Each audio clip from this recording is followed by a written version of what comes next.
Hastings Mystery Theater, where time travel is possible. Come with us as we take you back to a simpler time. Back through the corridors of mystery. To a time when fashion, technology, and morals were different. Let's delve into this realm of mystery. With murder mystery movies from the 1930s and 40s. By the end of the story, the bad guys faced justice, and the good guy got the girl. In other words, just good clean fun. Thanks for joining us.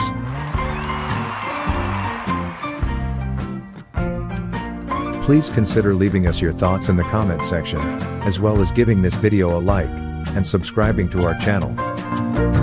After you've gone and left me crying, after you've gone, there's no denying. You feel blue, you feel sad.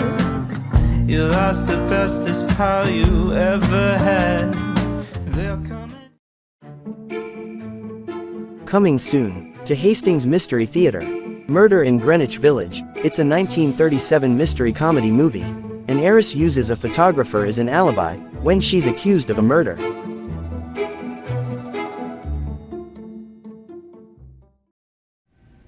Good evening. Welcome to Hastings Mystery Theater. I'm your host and mystery master, Randall Schaefer. Tonight, the corridors of mystery take us to 1936 for a Chesterfield production, The Dark Hour. When Elsie Carson's uncle is murdered, most of the suspects are in his own family. These include the murdered man's brother, sister, butler, his niece Elsie, and her fiancé Jim, who is the police detective investigating the murder. The murdered man made lots of enemies, so there are also suspects outside the family. Starring as Elsie Carson is Irene Ware. Ray Walker plays her boyfriend Jim. Irene Ware was born in New York State in 1910, and in 1930 she won $1,000 in a beauty contest. She used that money to support herself while trying to find work in the movies in Hollywood. Her career lasted just 14 years, from 1932 through 1946. She never was offered big parts, and she just grew tired of Hollywood. She retired and faded into obscurity. She died in 1993 at age 82. Ray Walker was born in Newark in 1904, and he had a 20-year movie career before retiring in the mid-1950s. He died in 1980 at the age of 76. The famous columnist Hedda Hopper is a supporting actress tonight. She had a long career acting on stage and in the movies before starting her famous Hollywood gossip column in 1938. The column was entitled Hedda Hopper's Hollywood, and it was an instant hit. If you were anybody in Hollywood, you just had to read Hedda Hopper's Hollywood column. She covered all the sex scandals, the set disagreements, flirtation arguments. She even got involved in politics during the McCarthy era. She died in 1966 at age 57.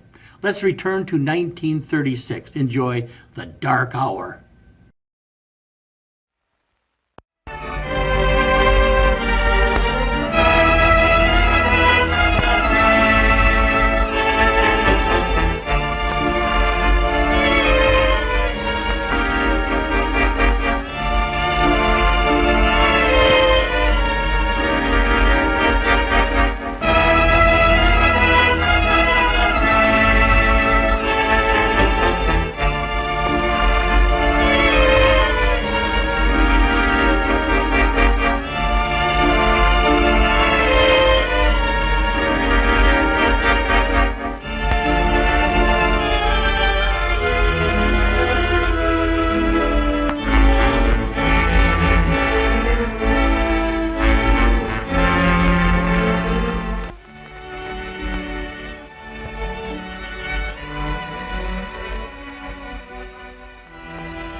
Henry, please keep away from that window.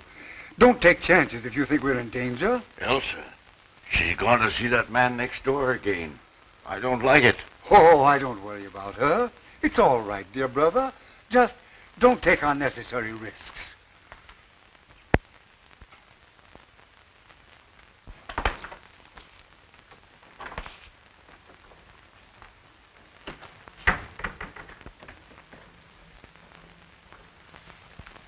She's gone next door again. I know it. I saw her. Yes, sir. What you'd like to know, that's all. Good afternoon, Miss Murphy. How are you today? Fine, Miss Carson. Thank you for asking. Go right in. Hello, Mr. Bernard. Hello, Elsa. Sit down, please. I must have started something when I introduced you to Landis. Why? What do you mean? Did you come over just to have tea with an old man? Or is someone else coming? I don't know. Of course, if Jim drops in. Oh, him now, is it? Well, Landis is a fine chap, all right, but detectives shouldn't get married. Not until they retire. What do you mean? How about that lady who lives next door to us? Mrs. Tallman? Oh, your aunt and I are just old friends. So I've noticed. Say, if you get any more crazy notions about me, you can meet Landis in your uncle's home instead of my garden. If you knew how I've hated my uncle's house. And now it's even worse. I've wanted to talk to you about this, Mr. Bernard. I don't feel that everything's right with my uncle's. Financially? Oh, no, it isn't that. It's just little things I notice. Well, tell me some of the things, Elsa. Well, none of them seems anything by itself. Oh, I suppose it's natural enough for two elderly men not to venture out of the house after dark. Anyone might hate to sit in a lighted room unless the blinds were drawn, and anyone might be nervous of burglars or fly into a rage at the mere mention of peddlers. Well, how long have they seemed nervous? I noticed it about 2 weeks ago. Have you any idea what makes them so nervous? They're rather mysteries in the neighborhood, you know. I've wondered about Deegan. Who's Deegan? He was the last man we had. He shouted all sorts of threats when Uncle Henry discharged him. I don't think he'd do anything really dangerous, though. I like Deegan. Much better, in fact, than our present man, Foot.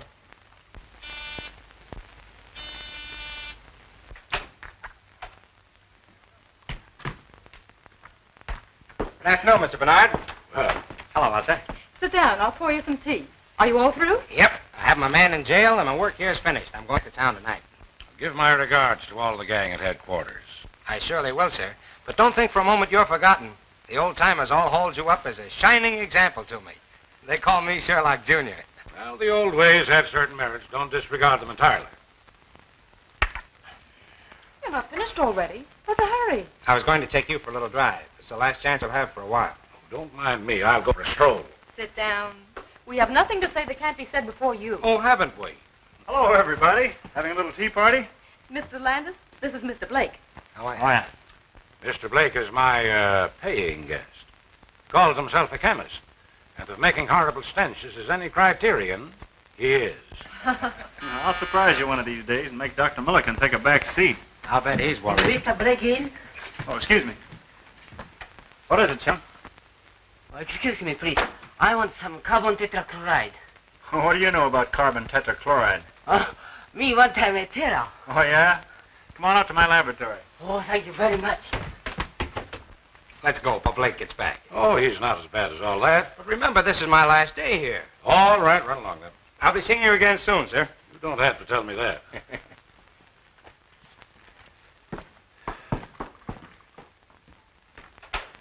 What a glorious thing youth is. Pity it's wasted on the young. I beg your pardon, sir? Oh, nothing. Aren't you going to let Mr. Blake have some tea? What's the matter, Blake? Oh, nothing. Is Miss Carson gone? That's your hated rival kidnapper. Who is he? Oh, a youngster who got on the detective force through political pull, then upset all predictions by making good. I should think she's better than that. She'll inherit all her uncle's money, won't she? Yes, and the old misers are quite wealthy, too. You said you'd see the way was clear for me, and you haven't kept your bargain. Keep a civil tongue in your head, you pup. You better talk to her, or... Or what? You'll find out. Any more of this double-crossing, and I'll wring that scrawny old neck of yours.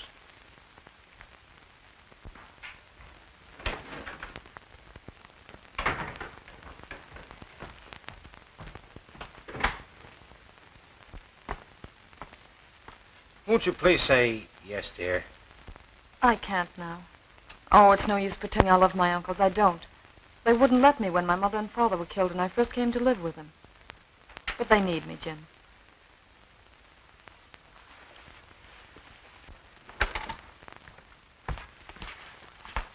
I saw you, you rake. Under my very nose. Now get into the house, you baggage. Hold on, sir. You must be crazy. I'll show you a load of buckshot how crazy I am. Get out of here. Wait, Elsa! I'm going to marry your niece whether you like it or not. Over my dead body. That may be a prophecy. What's that? Excitement is dangerous to a man of your age.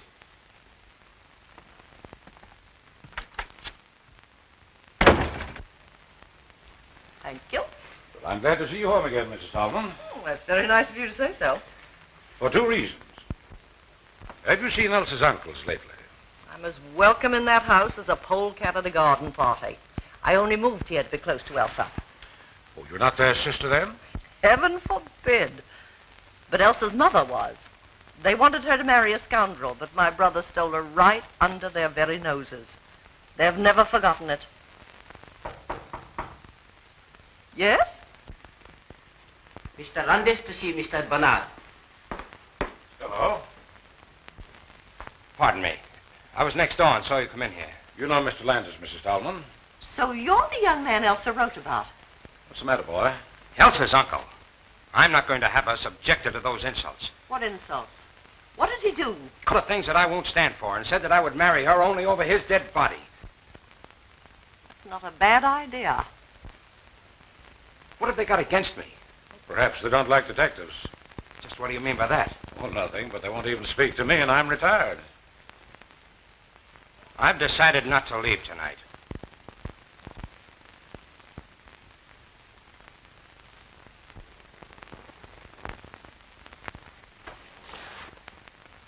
Henry, there's a man sneaking about the garden. What'd you tell me about keeping away from the window? What are you trying to do, make a target of yourself? But whom are you afraid of, Henry?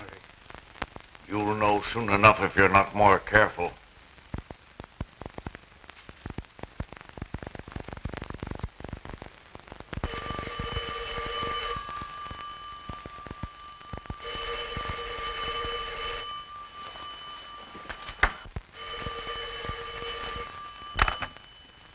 Hello?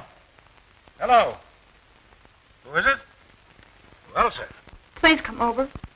Something terrible has happened. I'll be over as soon as I get dressed. Oh, please, Mr. Bernard, tell me what to do. There, now, dear, keep cool.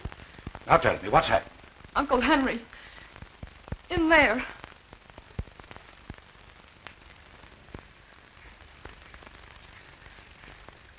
Oh, no. I can't go in there again.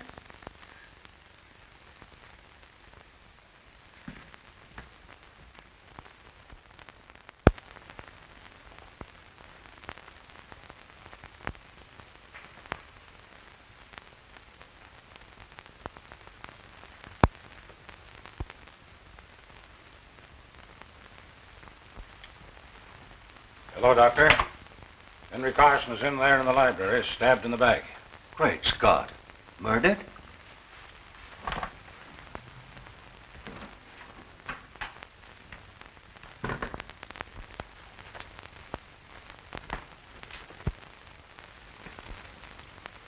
Good. Well, this is the one time I didn't expect to see you, as if you'd stepped out of a bandbox.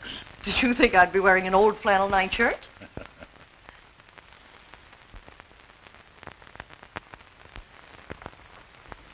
There. It was a dreadful shock, wasn't it?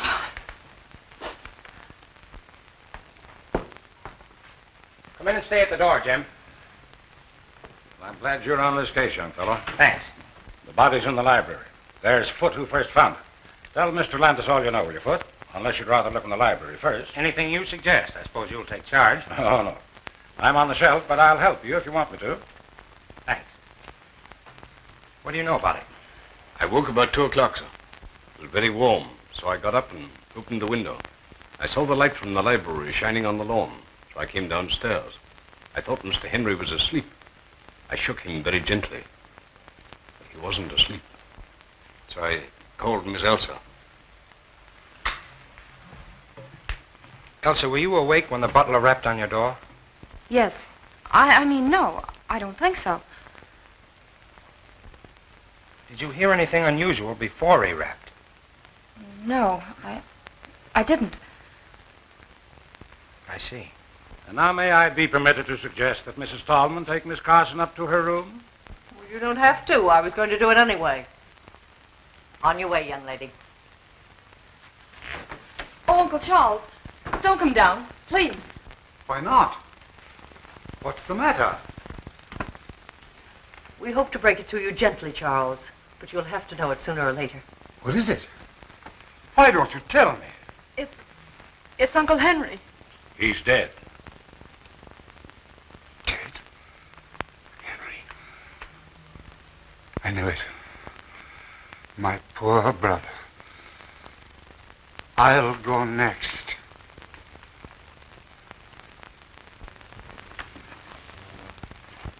Do you think the stab in the back was the cause of death? Naturally.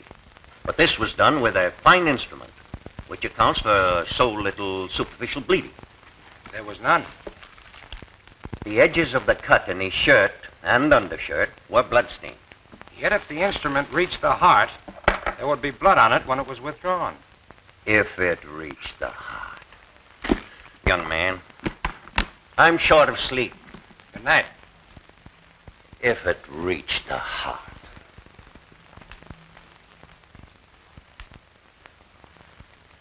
Seems annoyed, doesn't he?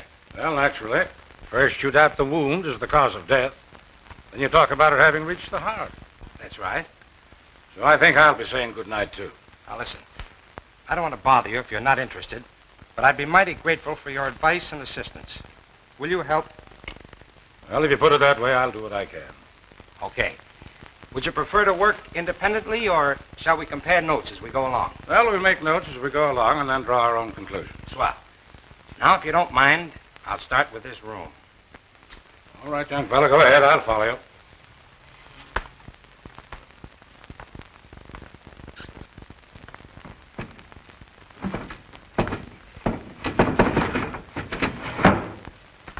Evidently, the murderer didn't come in by the window. Well, there's no sign of a struggle.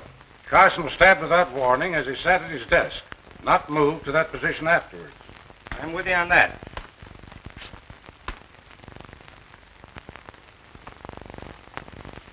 Hey, look here a minute. How do you suppose that blood got there? Did you expect to find it? No, just noticed it. What do you make of it? I don't make anything of it unless someone cut himself accidentally. Carson's wound never bled like that. Look, there's a little mark here, too, in line with these spots, where a sharp point scratched the shellac. That's interesting. Someone dropped a sharp instrument here that had blood on it, and the blood dripped a little. Mm-hmm. Well, for the present, that explanation ought to serve.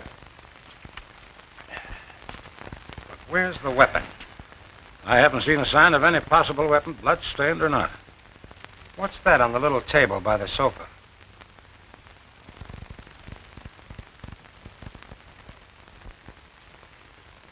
An empty scabbard. It doesn't look as though it would fit the weapon that inflicted the wound. Possibly not. And that's interesting, too. But where's the weapon that belongs to it? Might be worth finding out. Well, we'll look into that tomorrow. Meanwhile, is there anything more you want to do tonight? I don't want to keep you up, but I'd like to sleep on this with as much information as I can get. You know more about the household, and you were here first. All right, come over to my house, and I'll give you 15 minutes.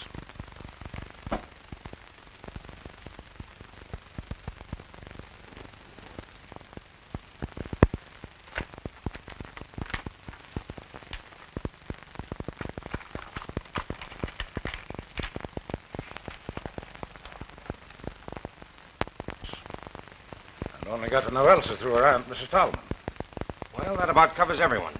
Well, except Peter Blake, my lodger. What has he to do with it? Oh, probably nothing. But he's had his eye on Elsa for some time, and he knows she'll inherit her uncle's fortune. Well, as far as that goes, I could be suspected myself. Or Mrs. Tallman. You remember what she said. Well, now there's something else. Elsa was very agitated, of course, but wouldn't let me send for the police, which struck me as, well, unusual. She naturally wants to have the murderer punished. Yes, I think so. And yet when I suggested that she send for her aunt, she stammered a very poor excuse. But you did send for her? Oh, yes. Now, don't misunderstand me. I don't for a moment suspect either one of these two women. But there's something peculiar at the back of Elsa's attitude. She's fond of her aunt, isn't she? Oh, devoted to her. Well, I guess that's all.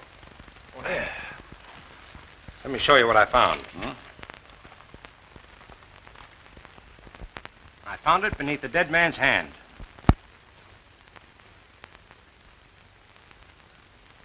Interesting. What else?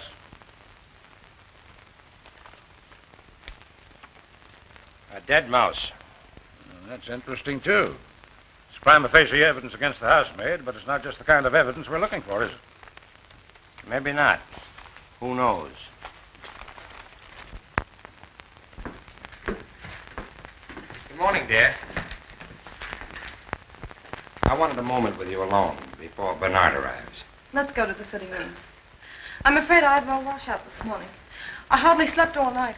I know the shock must have been terrible.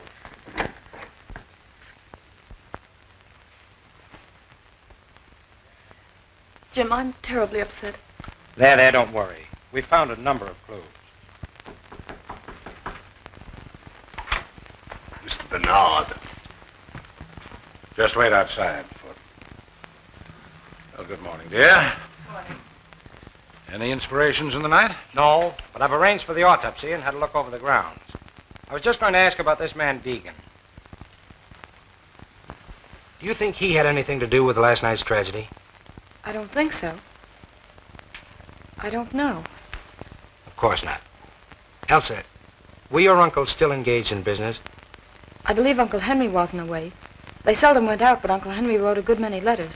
It was he who handled the details, then? I suppose so. But you know nothing of the nature of their business. They never talked much of it. Some real estate investments, I think. You never overheard them mention an enemy? No, I never have.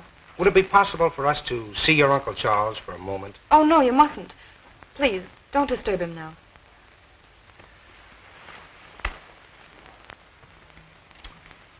You know what he meant when he said, I knew it.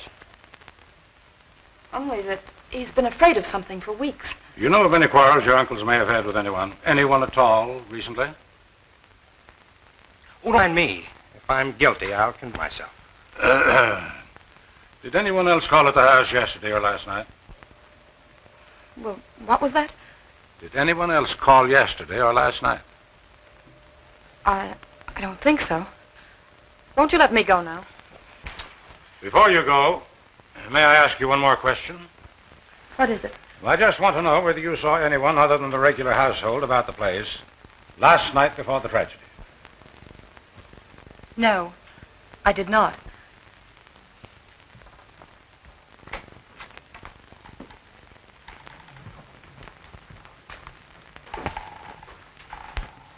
Come in, Foot.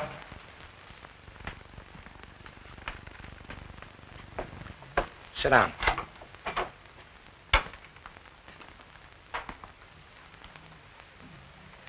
I have a few questions to ask you. This is unlocked, Foot. Did you lock it last night? No, sir. Miss Elsa is in the habit of doing that before she retires. But you locked up the rest of the house. Yes, sir. When I retired, the cook was reading in the kitchen. Mr. Henry was in the library, and Miss Elsa was in her room, I believe. Is there anyone else in the household? The housemaid, Helen Smith. Thanks, that's all. Send the cook in to us. Oh, wait. Did you see or hear anyone last night? Not exactly. What do you mean by that? Nothing, sir. Okay, send the cook in. A little experiment in psychology. Foot knows that we know he's holding something back. You'll have a good alibi. All the better. We'll check it and place him in the case one way or another. Come in. I'm afraid I don't know your name. Miss Dubbin, sir. Now, Miss Dubbin, I want you to tell me what happened last night. Sit down, please. Well, it was after dinner when the dishes was washed up with the help of Helen Smith, who is always neat and helpful with a quiet tongue and tidy ways. Not like that Mr. Foot who thinks he owns the house. Skip that. Go ahead. Mr. Foot had some silver to polish in the pantry, so I settled down to read a book called Passions in the Purple. And, sir, while I don't go much for princes or princesses in a rule, I must say Those two was as deserving a pair of young lovers as you could ever hope to find. Exactly. And after you read about them for a while, you went to bed. Yes, sir. But it was quite late. And then I had such a fright. What frightened you? It was nearly midnight when suddenly I looked up from the book page as if some power outside myself had drawn my eyes to the window. And there was a man's face, right up against the glass.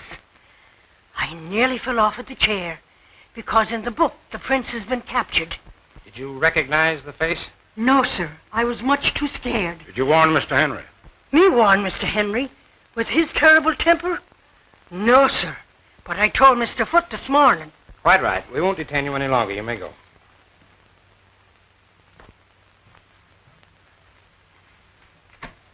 Well, that's that. What do you make of it? I think I'd like to have a few more words with our friend Foote.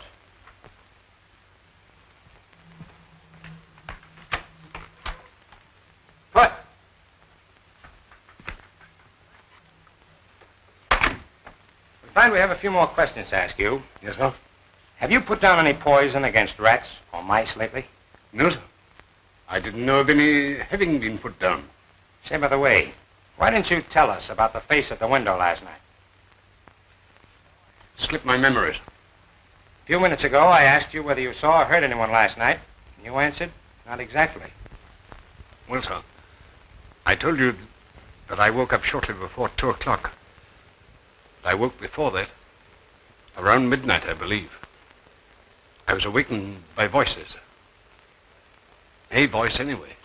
Did you recognize the voice? Did you recall any words? No, sir. But I felt sure I'd been awakened by a voice. Did you get up? No, sir. Why did the murdered man fire Deacon? Sure, I don't know, sir. What hold did you have on Henry Carson to make him fire a good man without cause, just to make a place for you? You'll excuse me, sir, but I don't know what you're talking about. Did you ever hear of Foxy Wilder? No, sir. That's all. Send in Miss Smith.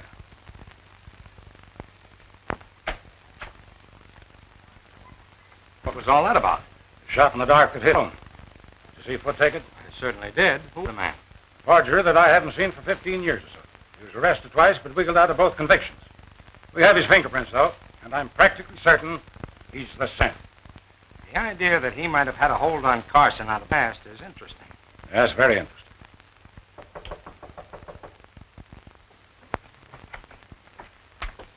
Take a seat, Miss Smith. I know nothing about the murder of Henry Carson. I was in bed and asleep by 10 o'clock. Miss Smith, did you sweep the library this morning? I did not. It was swept the day before. Did you dust the little table by the couch? Of course I did. Did you see the dagger there in its scabbard? Of course. To whom does the dagger belong? To... Why? We're asking questions. To whom does the dagger belong? I haven't any idea. Does it belong to Miss Elsa? Well, if you're trying to accuse that poor innocent girl... Does belong to Miss Elsa, eh? I haven't the faintest idea. That's all, Miss Smith. You may go.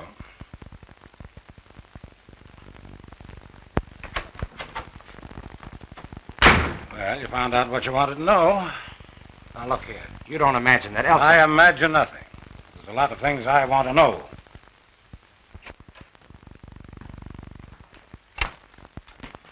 Hello, what's up? Who? Henry Carson. He was a friend of yours, I believe. Well, I just knew him, sir. What are you, doing here, Mr. Blake? Oh, just experimenting. You have a lot of poison gas, I see. Why, yes. Oh, no, not exactly. But say, Mr. Landis, I wouldn't think of killing old Carson. Oh, of course not. We'll be ready in a few minutes. Why, I'm out to lunch. I have an engagement. Going far? Oh, no, just around here.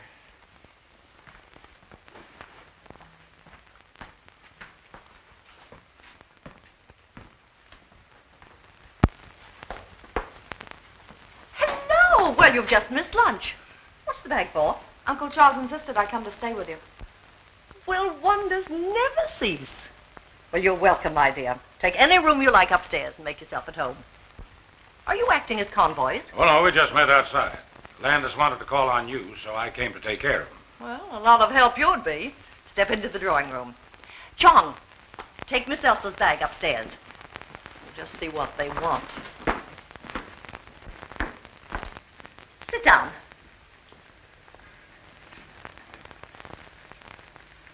You want to talk to me?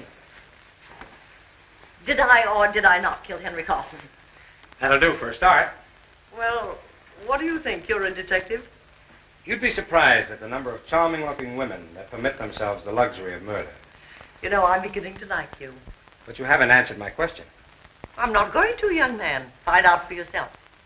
I'll admit I once shot a man, but it was a very poor shot and I was terribly ashamed of it. Carson's death was no great grief to you, was it? No.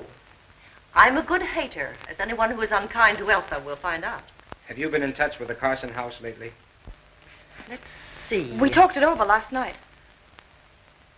But we couldn't imagine who might have done it. I mean, were you in touch with the Carson house, Mrs. Tallman? Why, I haven't seen Aunt Marion for days. But you talked to her. After we found Uncle Henry, Aunt Marion came over, you know. Don't be silly, child. You telephoned me last night about 10 o'clock and asked me to come over. Why didn't you tell us that, Elsa? What has telephoning my aunt to do with the murder? It might have a lot to do with it. Did you go? No. I knew that a row with her uncle would just make matters worse for her. Was it because of the incident between your Uncle Henry and me? Yes, he was much worse after you left. You mustn't let our visit upset either. Oh, certainly not. But on the other hand, Mrs. Tallman, I must ask you not to attempt to leave town. I have no intentions of leaving town. You'll find it very hard to arrest me while Chong is still with me. Good afternoon, gentlemen.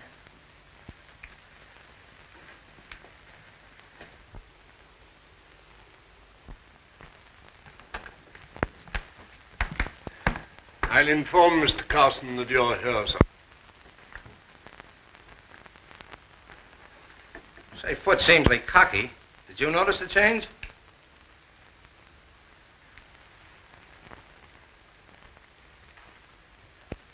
What's the matter? Never going to speak to me again? Look here, young fella. What is the idea of that last crack to Miss Stallman? Too bad if it turns out to be her. You go chase yourself. Well, gentlemen, here I am. Be seated, gentlemen, please.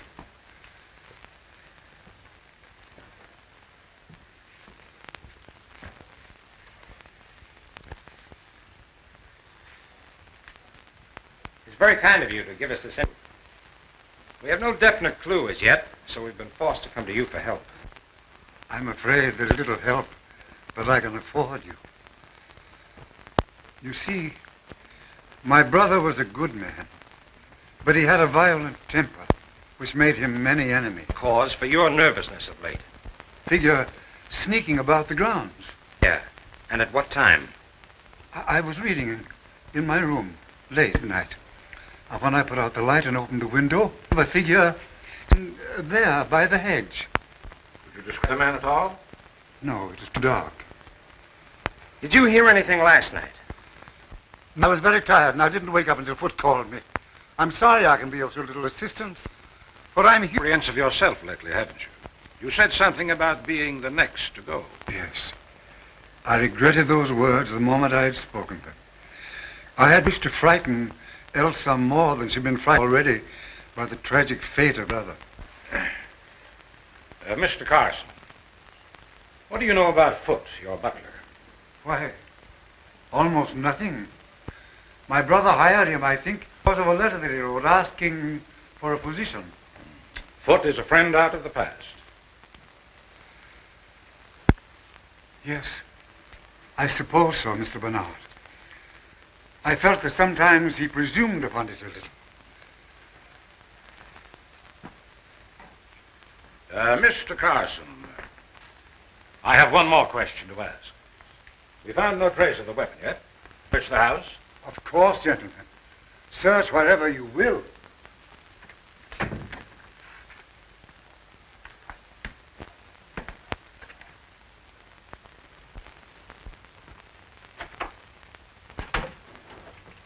No use looking in there. If it were hidden among her clothes, she'd have found it herself.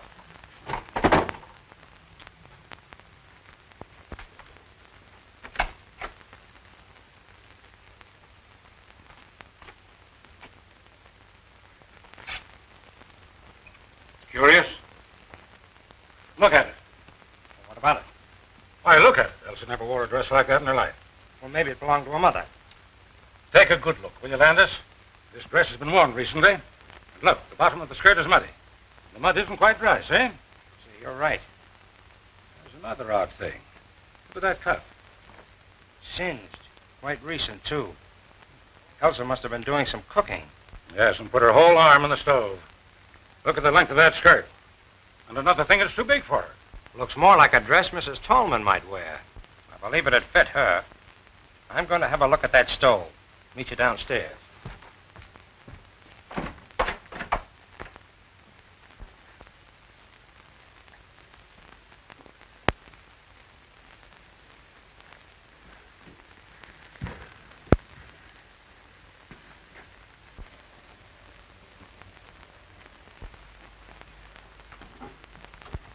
Excuse me, sir.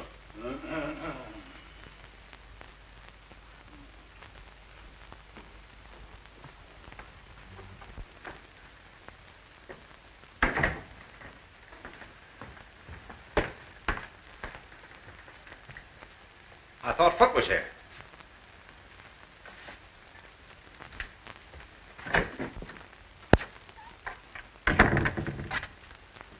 Foot. Do you remember anything more about the voice that awakened you earlier in the evening? I really don't remember anything more than I told you, sir. Well, do me a favor and try hard to remember now, will you? I'll try, sir.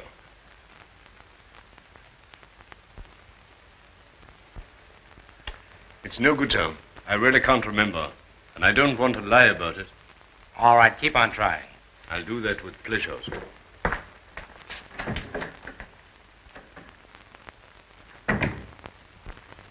No, I can't say that I noticed anything peculiar about the library chandelier. Well, I did. When we were waiting in there for Charles Carson, I happened to look up at it. One of the gas jets was fully open and parallel with the pipe. But great Scott, man, we would have smelled it. Oh, no, we wouldn't. The cook tells me that Henry Carson had had a scrap with the gas company and it was shut off all over the house. She uses a coal stove. That's how I found out about it. Well, what harm could it do then if it were open? When I went in to speak to Foot, it was closed again. But who would have touched it? Was Foot in there long enough to have turned it off? Oh, quiet. What on earth has that got to do with the case? You don't see the connection? No, frankly, I don't. Well, possibly not. It was just a crazy idea I had about Blake. Mm-hmm. I don't take much stock in this affected humility of yours, young fella. Come on now, what's the connection? We'll see. Oh, I think the facts out of the cook that the man at the window looked like a foreigner. Wore a cap, had gray or blue eyes, an unshaven face, and a black mustache. A complete description. Either she was lying in the first place, or she's made it all up. No, she didn't know she knew it. And we'll have no difficulty in finding it. Want me to do it? I'd be glad if you would. And now, before I leave, I think I'll pay Mr. Blake another little visit.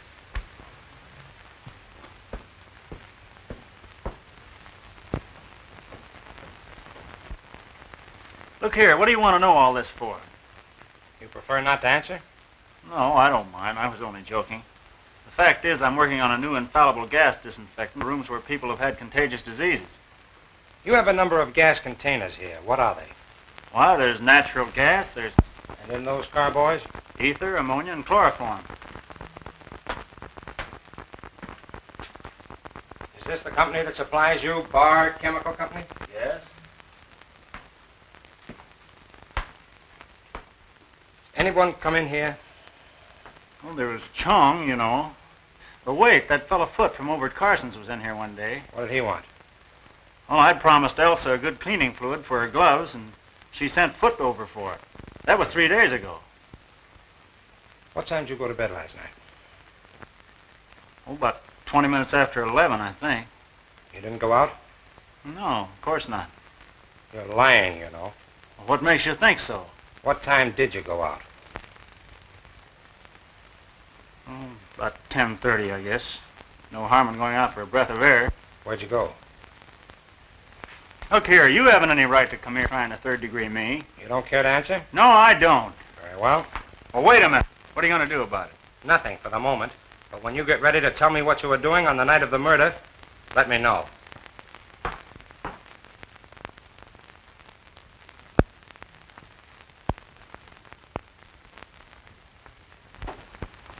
Good morning, good morning. You're an early bird. Or haven't you been to bed? You realize this is the third day now and we're just about where we started? Oh, I wouldn't say that. Well, I'm anxious to hear what you found out yesterday. Good. Sit down then. Over the way, I checked on Deegan. The people who employ him were giving a party that night, and he was on duty until 4 in the morning. So that eliminates him. Well, I had better luck. I expect to produce the face at the window today. How? Through Briggs, the man Henry Carson was writing to. He's their real estate agent, and none too honest, I fear. I found out through Briggs that the Carsons own a number of tenements that he bought for them under an assumed name. He also admitted that there have been a number of fires in those buildings lately. Obviously sapphire bug. Were the buildings heavily insured? Yes, but that doesn't seem to be the angle. In fact, Henry Carson told Briggs to take steps to stop the fires. Briggs engaged a private detective, but the fires didn't stop. There was an attempt at firing one of the buildings on the very night Carson was murdered. What time? A little before midnight. Well, then the same man couldn't have killed Henry Carson. Yes, he'd have had time, only it wasn't a man. A woman? The private detective described her as being tall, dress of some dark material, small hat and a veil. She moved with a free, swinging stride, like a woman who'd been used to an outdoor life. But that's extraordinary. The description fits Mrs. Tallman.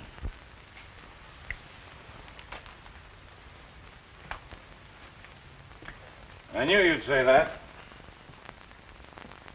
I asked Charles Carson if he had any clue to the firebug. He's got someone in the back of his mind, but he wouldn't say. Though he hinted that the firebug and the murderer might be the same person. You think Mrs. Tallman couldn't have done it? That dress in Elsa's room. Well? If she had just escaped arrest and thought somebody was following her, and instead of making for her own home, she made for the Carsons. Henry Carson admitted her and swore at her for disturbing him. His voice, or hers, woke Foot. In the heat of the moment, she picked up the dagger, stabbed Carson, then hurried to the hall. Now let's say that by that time, Elsa had come out into the upper hall, and so Mrs. Tallman pulled herself together, went upstairs to the girl, and borrowed another dress to go home in, leaving hers with the cinched cuff. So you figured that you put two and two together, eh? His attitude? Yes, but it wouldn't explain the face at the kitchen window, which is an exact description of one of Carson's out tenants, the man who lost his wife and child in one of the fires. Let's go see Foot. Good morning, Doctor. Yes, and I was here very late last night. Carson's in pretty bad shape. Now, what's the matter with those servants? I've rung 3 times. Oh, good morning. Takes you a long time to answer that bell. It isn't my job to open the door. It's Foot's. Will you send Foot to us, please, Miss Smith? Yes, sir. Will you wait in the library?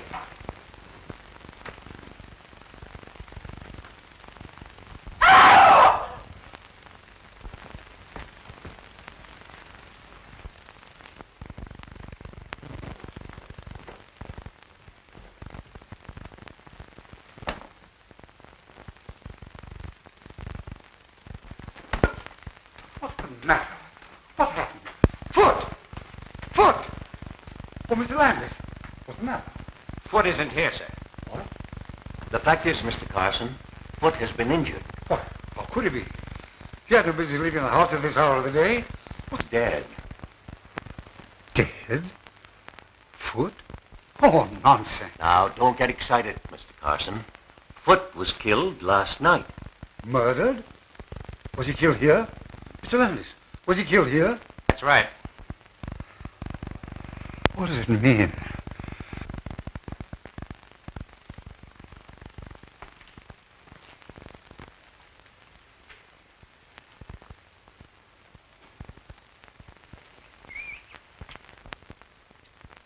Look here, Landis. What do you make of this? Looks as if some very muddy article was dragged across the sill. You see that out there? Yes. Flower bed is covered with footprints that have been carefully trodden out.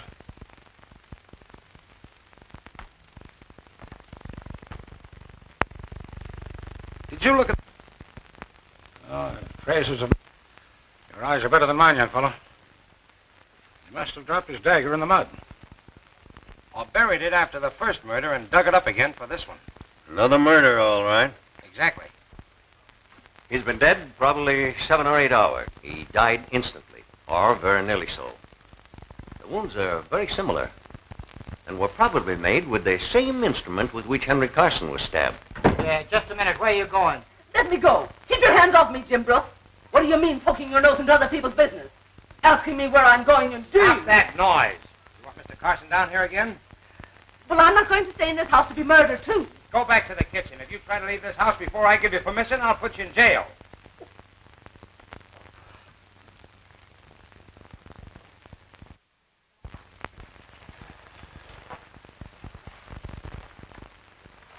Helen Smith is gone, and there's only the cook, so I had to come back. Yes, dear, we let her go home. I've questioned both those, and they can't throw any light on the case. Now, I want you to trust me, Elsa. I do trust you, Mr. Bernard. Then I want you to tell me how you knew that your aunt came here at a late hour the night your uncle died. I can't. You'll tell Jim, and he already suspects Aunt Marion. She told me so. Now, my dear, you've asked me to help you, but you won't help me. I want to prove a record is clear, but I can't do it unless I know everything. I suppose I ought to trust you. I know you wouldn't say that, just find out. No, I wouldn't. All right. I got up to get a drink of water, and I heard the library door close and looked downstairs. What time is it? A little after 1 in the morning. What did you see? It seemed so treacherous. I saw my aunt. Was there a light down? Just a dim nightlight. But I called out, Aunt Marion. Yes, what did you say? She didn't say anything. She put her fingers to her lips. Then she waved me a kiss and hurried out the front door. What sort of clothes was she wearing? Something dark. A dark brown or green dress and a small hat. Could you see her face? Not clearly. There was very little light, and her face was in shadow. Well, could it have been the figure of the housemaid? I suppose it might. Oh, no, it couldn't.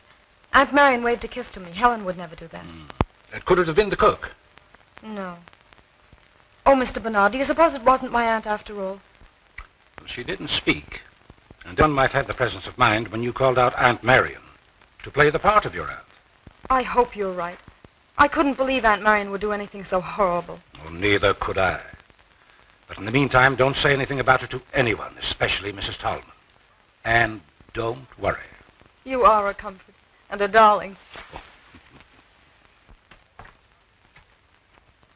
I want you to promise me that you won't arrest Mrs. Tallman for 2 or 3 days. I'll call it a hunch if you like.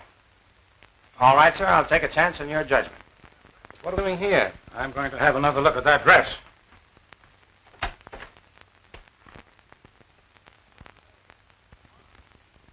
Gone. Gone? I'll have a chat with Elsa about it.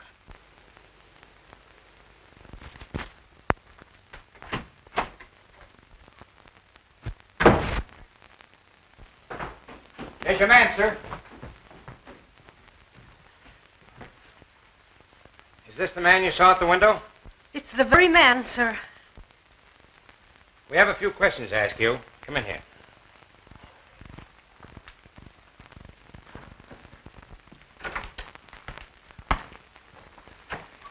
Sit down.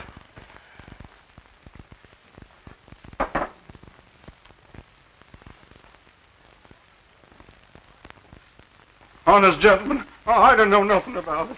Don't worry about that now. Sit down. We haven't accused you of anything yet, you know. Now, you tell us your story in your own way. Well, it was like this. A month ago, I was a contented man with a wife and a baby. He was as pretty a kid as... Well, I'd been working one night, and I was getting home late. I saw a lot of people running towards my street, so I ran too.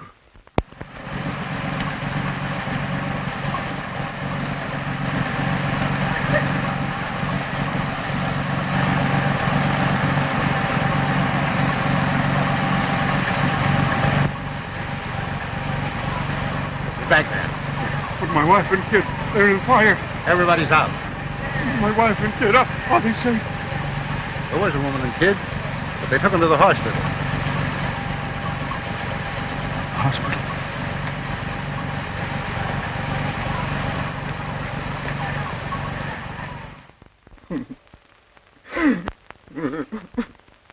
Excuse me, gentlemen.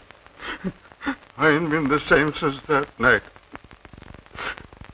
Well, I rushed over to the hospital, and there was Alice and little Bill lying in a bed together with a sheet pulled over their faces. So you set out to find the owner of the building? That's it, sir. All I was asking was the price of a tombstone, like Alice had wanted, that's all. But Briggs, he wouldn't tell me. So a friend of mine in the fire department, he made him spill the names of the owners and their address. So you came out here? That's right, sir.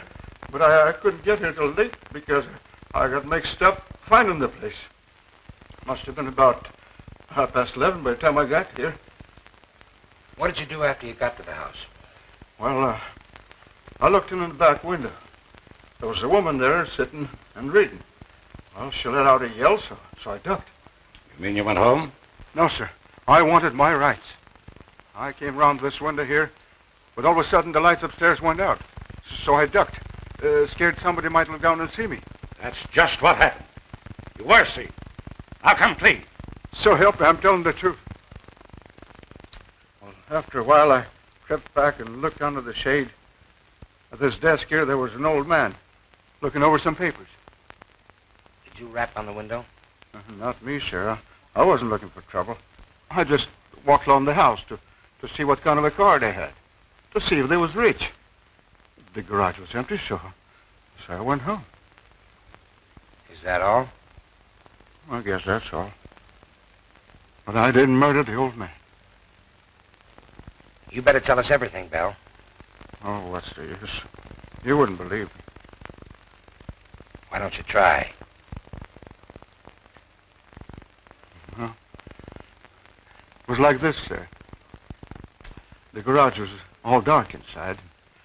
But I carry a torch, and just as I took it out, something hissed at me from the back of the garage. Hissed at you? Yes, sir, I'll swear to it. It scared me so bad that I ducked again. Then how did you know there was no car there? Well, after a while, I came back, and I flashed on the torch, and that time I saw it. Well, what was it? I said you wouldn't believe me, but I'll take my oath it was a snake, wiggling away toward the back. You sure it wasn't a long red herring? I'll take my oath it was a snake. So you went home? Yes, sir. I went straight home as fast as I could. You're never near this place before? Well, I never found out the address till the day before. How could I come? You came again? I never did, sir. I never came near that place again. You came here last night, crept in, stabbed another man at that desk, just as you stabbed Henry Carson. I didn't, sir. I didn't. I swear I didn't. Where were you last night after midnight? I was in a picture show. Anybody with you to prove it? No, sir. I went alone. I'm going to send this fellow home now, but don't lose track of him for a few days. All right, Bell. You can go home now. Home? And I'm going to see what I can do about raising the price of that tombstone. Thank you. Thank you, sir. Well, what do you make of it? Well, that was a shot in the dark that didn't strike home. But let's see else about that dress. I'm convinced that that dress was worn by the woman she mistook for her aunt. Do you really think it possible that it was Helen Smith or the cook? I didn't take the Helen Smith. She showed a vicious temper and was quite callous at leaving Elsa alone. And for a good cook, Miss Devon strikes me as being unconvincingly brainless. She told the truth about the man at the window. Yes. And she was the only person in the household that was up late the night that Henry Carson met his death. And so far as we know, she was alone downstairs with Foote last night when he died.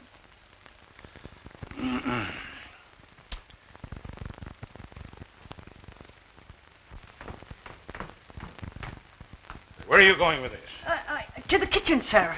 And the incinerator, I suppose. No, sir. Miss Elsie thought I might be able to wear it. Elsa!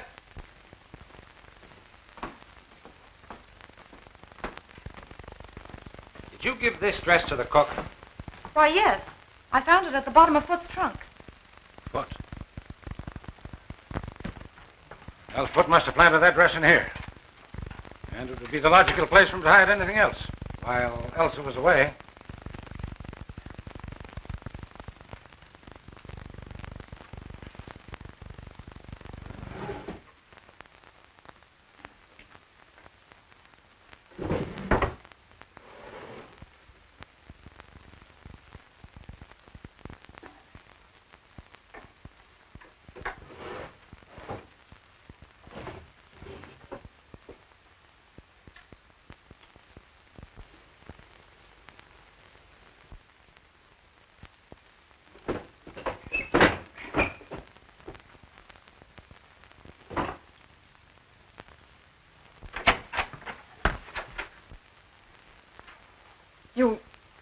You found it.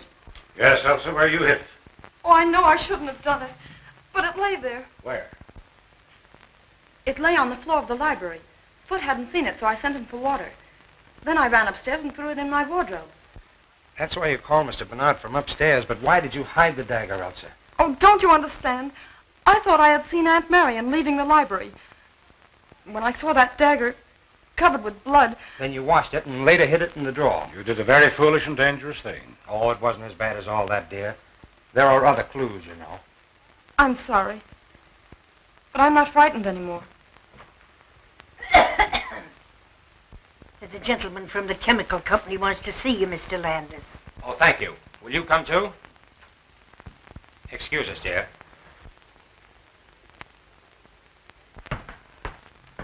Did you see Blake? No, I didn't. What new theory is this? It's not a theory. I had the chemical company send out Mr. Watson here to examine Blake's laboratory. Well, what'd you find, Mr. Watson? The pressure is good in all the gas tanks except the carbon monoxide. Which means? That most of the gas has been drawn off. Well, could it have leaked out? Our tanks don't leak. Somebody might have left the tap open a little, but if he did, he'd be lying around there somewhere. Well, that's all I wanted to know. Thank you. I'm glad to help you if I can. Oh, you've been holding out on me, eh? Not on facts, only theory. Carson's wound didn't bleed. That's why I made such a point of whether it reached the heart or not. My idea was that when Henry Carson was stabbed, he was already dead. The autopsy showed a scarcity of oxygen in the lungs. In that case, the wound wouldn't bleed at all. It didn't. But let's take the evidence in order. First, there's the mouse. The little beggars never die out in the open unless they've been poisoned, but nobody had put down any poison. Well, where's the connection? Suppose that Henry Carson had been sitting quietly at his desk, and Mr. Mouse ventured into the middle of the room. Then let's suppose that death suddenly gathered both man and mouse at the same instant. Carbon monoxide. Suppose we see if your lodger is in.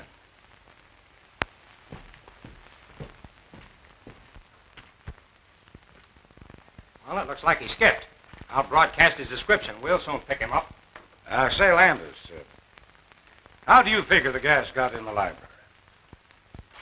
From the gas jet in the chandelier. Blake tapped the pipe and let in the carbon monoxide from the tank. Sounds interesting, but I'm inclined to think it's all moonshine and coincidence. Now, how would that hook up with the stabbing of Henry Carson and the stabbing of Foot and the dagger and the disappearing dress and the woman in the hallway? Were they all in the plot together? We're not even sure that Foot and Carson were stabbed with the same dagger. We're sure they weren't.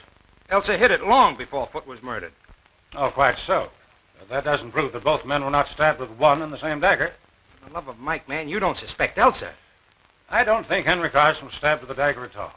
It was planted there. On the evidence of Elsa, the dagger was covered with blood. It dripped on the floor. And yet the wound did not bleed. Whatever blood was on the weapon came off on the clothes when it was withdrawn. That's right. Well, then we can eliminate at once both Arthur Bell and Peter Blake. For neither of them had the intelligence to conceive such well-planned crimes. Well, I'm not eliminating Blake, and I'm not eliminating Mrs. Tallman. All right. But there's an experiment I'd like to try. What is your experiment? Well, it's quite simple. All I ask is that you place yourself at my disposal tonight and possibly tomorrow night. Okay. If you still have a man watching Mrs. Tallman, I want you to call him off and let me convey to Mrs. Tallman in a roundabout way that you've done so. You agree? I do.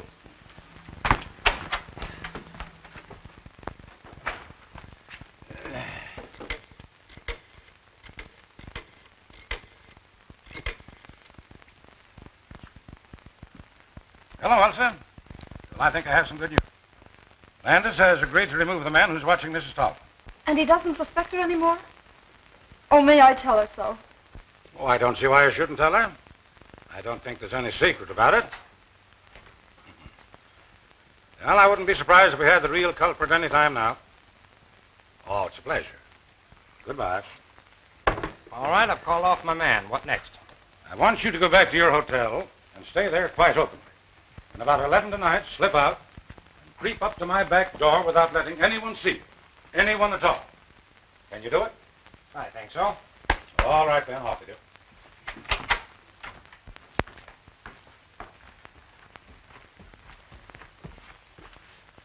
I'm going to undress. You wait here until I come out again.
Say, what's the idea?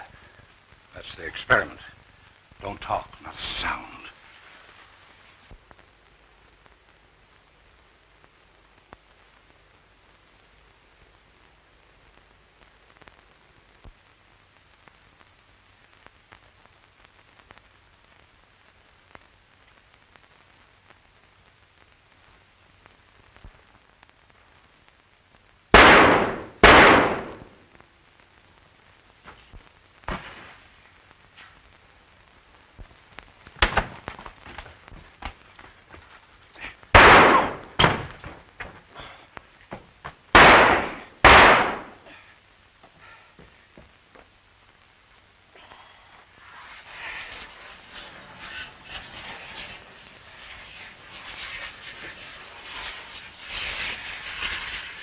That's safe. Come on.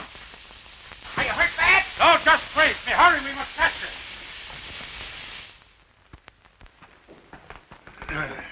Where the deuce are you going? What is all this? Now, this is my show, Landis. Bruce here is the detective working for me. You identify the firebug, Bruce? All but the dresser. Same height, carriage, and walk. Uh-huh.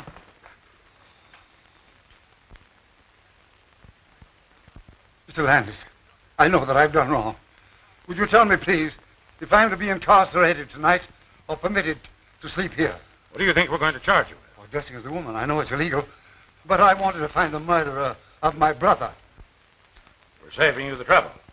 We're charging you with the murder of your brother and the murder afoot, setting fire to your tenements, and the consequent death of Martha Bell's wife and child. Ridiculous. You know that I was in my room, and at what hour I put out my lights. Yes, I found the clockwork arrangement that put out your lights. Now I'm going to find the dagger with which you stabbed your victims. That was a smart idea of yours, planting the dagger smeared with your own blood. You see, I saw the first morning that you had adhesive tape on one of your fingers. Lies, lies, Mr. Landis. How long is this farce to continue? Until you confess. Come on, Landis. Let's find that dagger. I think I know where to look. One moment, gentlemen, please. I admit I'm the firebug. Unfortunately, I'm the miserable victim of a pathological mania. But I know nothing about the murder of my brother or afoot. That woman next door did it. You murdered them both. You fired your buildings for the insurance. Then you came home that night and found your brother as you thought asleep. With him out of the way, you would possess his fortune as well as your own. You saw the letter he was writing to Briggs, and you stabbed him to put an end to him and his interference. You're mad. But Elsa Scry Wakenfoot, who came down and found you in feminine attire, he proceeded to blackmail you. You lured him into the library where you stabbed him as you did your brother. Pray, tell me, Where is the weapon with which you imagine I killed my poor brother and foot? It isn't in the house, so it must be somewhere in your course between the front door and the side door where you re-entered the house. Come on, Landis. We'll look the ground over again. Right. So, you've got your flashlight? Yes, well, we'll take Carson along.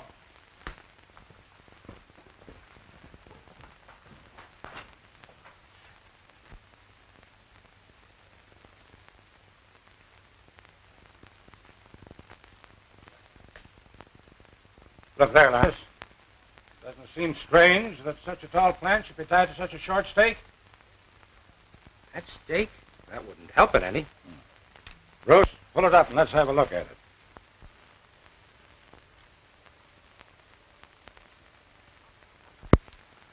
That accounts for the mud on Foot's back. You win, Bernard. But it took you years to do it.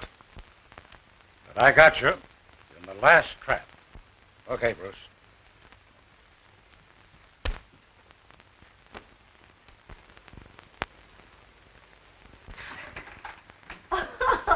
Cleared at last, and you're foiled again, Jack Dalton. I'm sorry, Mr. Dollar. Oh, forget it. I suppose you want to talk to the mastermind. Yes, but I wondered... Oh, I know what you're wondering. I'll just see if she's presentable. She's had quite a shock, you know. Yes, she must have had. You'll find Sherlock in there. Thank you. Good morning. Oh, good morning. Oh, don't get up. See, now that it's all over, do you mind telling me how you happen to suspect Carson? Not at all. You took it for granted that Carson wouldn't murder his own brother, and you never looked his way. I didn't and did. That's all. Well, that's not all by a long shot. But I believe congratulations are in order. Oh. But don't forget, you must congratulate me, too. For what? Because I've got the man who really killed Carson. Blake? Yes, again. Say, what is this, a game? Where is the real murderer? I have him by the hand. Are you trying to kid me? I'm not kidding. You killed Henry Carson. I never could figure why Foote should turn back that gas jet in the library. It didn't make sense. But you were there, too. It was easy for you to enter the library while I was talking to the cook. Go ahead. Carson's last words when he was caught implied that you had known each other before, but you were certainly not old friends. So you must have been enemies. You on the side of the law, he against it. So far, you're right. But not once could I get evidence to justify an arrest. Now, what else, young fella? There was Arthur Bell and the hiss of the snake. I took another look at the Carson garage this afternoon. In the back wall, behind the firewood, is a small hole recently bored leading to your garage. And there were yards of rubber tubing in the back seat of your car. Naturally. It's no dice. You'd already opened the gas jet in the library that day you called about the fence. Mm-hmm. What else? You made sure that Henry Carson was at his desk. Then you connected the tube with the gas jet in the garage. You then went back to your own garage, connected the tube to the tank, and turned on the gas. That was the hiss that scared Bell. You let in enough gas to kill a dozen men and a mouse. Then you drew back the tube, and it was the end of that writhing tube that Bell saw. Of course, he thought it was a snake. And the confessed stabbing of Henry by Charles. Henry Carson was as dead as that mouse when his brother stabbed him. An interesting bit of reasoning. How long have you believed it? I suspected it days ago. You were so down on my theory of gas and so unwilling to involve Blake. Landers, you've done some fine reasoning. I never thought you'd figure it out. But you don't know the harm those two men have done. I came here to live with no idea but to trap them. You see, we never actually met, but they knew me as well as I knew them. Hello. Are you two still congratulating each other?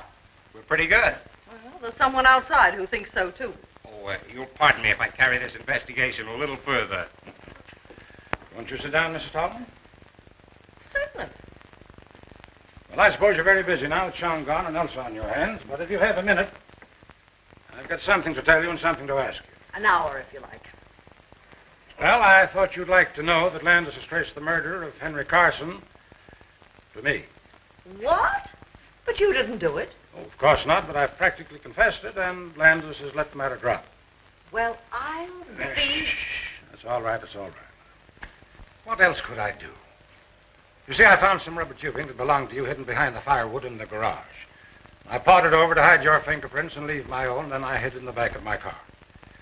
But will you tell me, please, in confidence, how you got that tank of carbon monoxide to asphyxiate Henry Carson that night. That's the only thing I don't understand, the only thing that doesn't fit. Do you mean to say that you confessed to such a crime to shield me? What else could I do? But I didn't do it. What? Then who the heck did? Well, you're just in time, children. For what? You accused Mr. Bernard of killing Carson. Now I'm going to tell you who really came. 2 weeks ago, I was fool enough to remark in Chong's hearing that if somebody would only murder Henry Carson, I'd be the happiest woman in the world. The morning after Henry was killed, I remembered. And knowing Chong's devotion to me, I accused him of it. He blandly admitted that he pried open a window, sneaked into your house, stole the gas from Blake's laboratory, and asphyxiated the old scoundrel. Well, I'll be... Shh. But he'll have to be arrested. Why, certainly. Where is he? On his way to China. Nevertheless, we'll get him. You were wondering where we'd spend our honeymoon. Well, it looks like China to me. You're a man, Thorben. Oh, fool. Well, have it your own way. But I'll tell you what I'll do. I'll marry you. Who asked you? Hold your tongue. I'm not asking you, I'm telling you.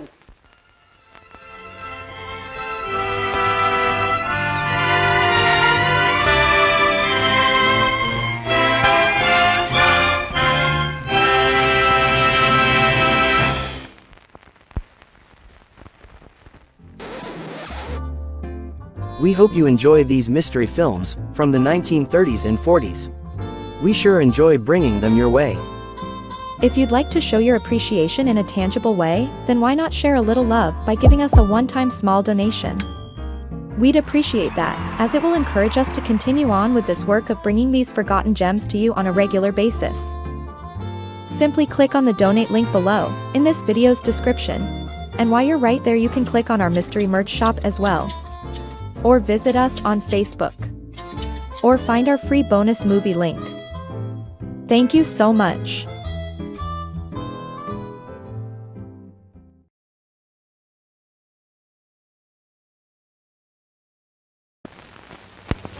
Will you please turn off that radio? Why, lady, that's Kay Kaiser. Students!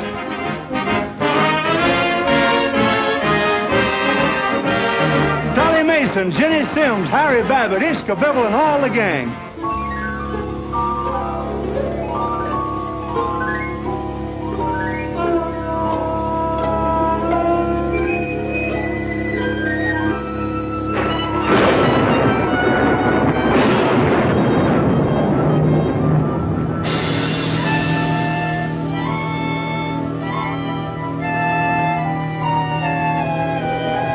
Something terrible going on in this house.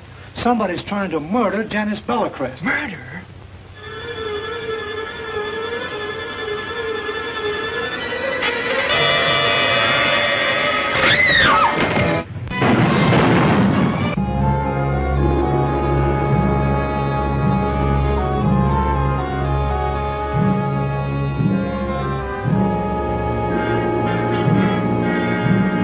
Admit it, you fooled me for a spell. But just like the farmer told the well, I dug you. Ting-a-ling. Ting-a-ling. I'm the bad humor man. Ting-a-ling. Ting-a-ling. Ting-a-ling. With a frown on my pen.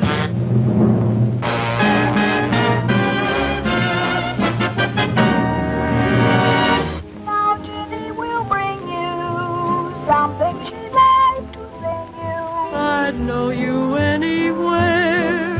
I'd know that grin. I'd know you anywhere when you walked in. Oh, you got me this way, say. Now that I'm in a stew about it, what am I gonna do about it? I'm just gonna stay.